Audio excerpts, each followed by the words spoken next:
I am a reader. I always have been, and I always will be. But sadly, not everybody has that chance. My name is Samantha Depker, and this is Little Lip. This is for the underprivileged, the people who don't know, the people whose parents and children can't read and talk together. For higher income children and lower income children, by the age of 3, there's a 30 million word gap between the two socioeconomic classes. This has been linked to being significantly slower to read and write for the people who hear less words. This study in a nutshell, the more words heard, the faster they'll read and write. But don't just talk about mindless babble. You want to talk about real words, math words, science words, writing words. Because the type of words heard, the child will do better in that area later in life. And don't yell at your kids for doing things wrong. You'll have plenty of time for that. Praise them for doing things right. Everybody likes to hear praise. It especially helps those children whose brains are just starting, just developmentally malleable. And use progress-based praise. You took 2 more steps than yesterday. You read 5 more words. You talked for longer. So try to use progress, not just, you're smart. They are smart, but progress. Well, how do you change or remedy this word gap? Some University of Chicago hospitals have got it down. They make all new parents watch a video with these 3 T's. Tune in, talk more, and take turns.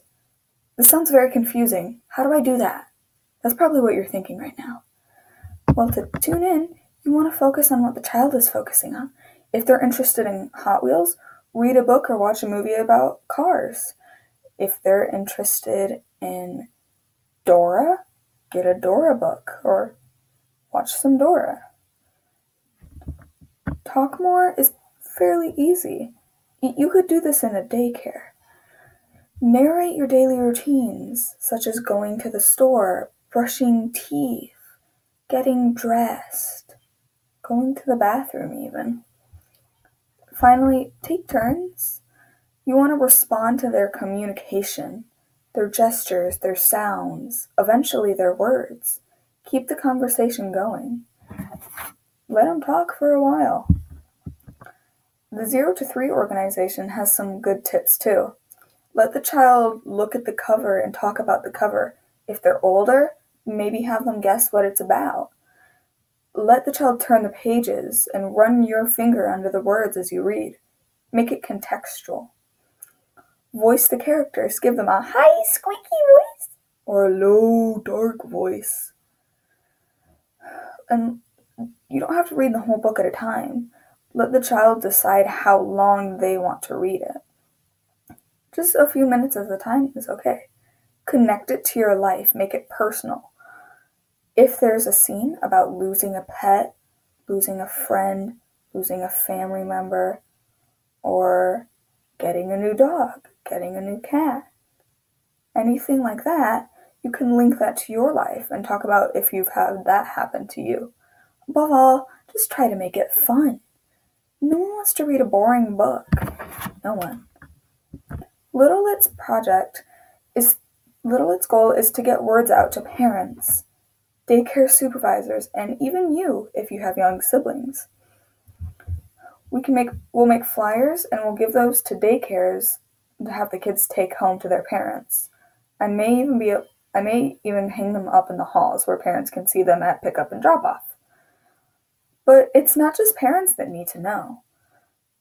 Daycare supervisors, they don't all know about this.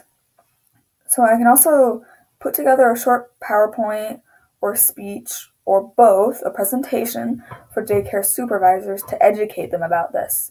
It's usually tougher there than it is in the home because you could have one person in charge of 20 little kids. there's very little room for one-on-one things. So please, please, please, if you have someone in this situation, tell them or tell their parents. This is very little known, but it does need to be addressed nationally, but we'll do what we can right here. I want everyone to have the opportunity I had, even if they grow up and don't like reading that much. Not everybody does. That's my cup of tea. It's not everyone's. If you do agree, please help. The National Children's Book and Literacy Alliance is a non-for-profit organization that deals with extremely similar issues. They talk about the same stuff. You can go look at their website and you could either donate, you could just read about it, or you could look at their projects and events and go help out there. So words are worth spreading. Spread the words.